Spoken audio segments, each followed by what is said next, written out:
News 24 Shivneri, निर्भीड सत्याचा बुलंद आवाज।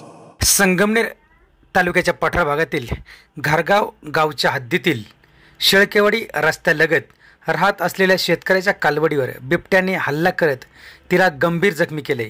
ही घटना सोमवार दिनांक 17 नोव्हेंबर रोजी भर दुपारी 2 वाजण्याच्या सुमारास घडली। शेळकेवाडी रस्त्यालगत धोंडेराम काकडे यांचे शेत आहे। त्यांची शेती शरद गडाख हे करत आहेत व त्यांच्याकडे 2 कालवडे आहेत।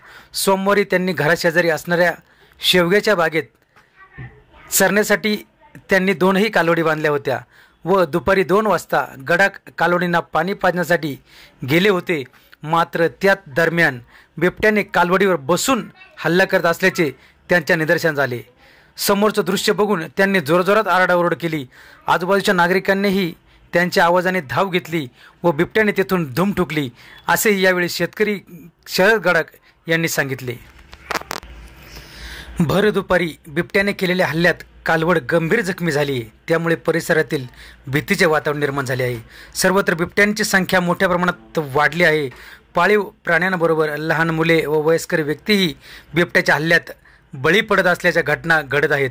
त्यामुळे परिसरातील बिबटे तातडीने जेरबंद करावे अशी मागणी घारगाव परिसरातील शेतकरी करत आहेत। या हल्ल्यात कालवड गंभीर जखमी झाली होती। तातडीने उपचाराची व्यवस्था करण्यात आली होती, परंतु जखमा अतिशय गंभीर असल्याने दुसऱ्या दिवशी कालवडीचा मृत्यू झाला।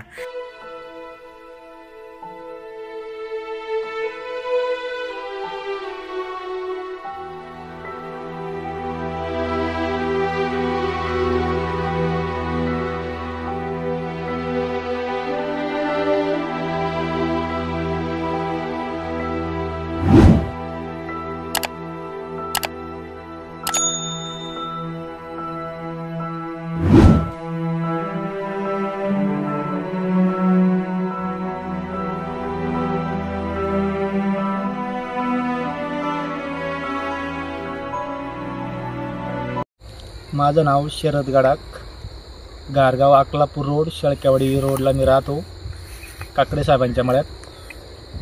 दुपारी मी गाईला पाणी पाजण्यासाठी गेलो, त्यावेळेस तिच्यावरती बिबट्या बसलेला होता। मी आरडाओरड केलेला आणि शेजारी पाजारी सर्व गोळा झाले।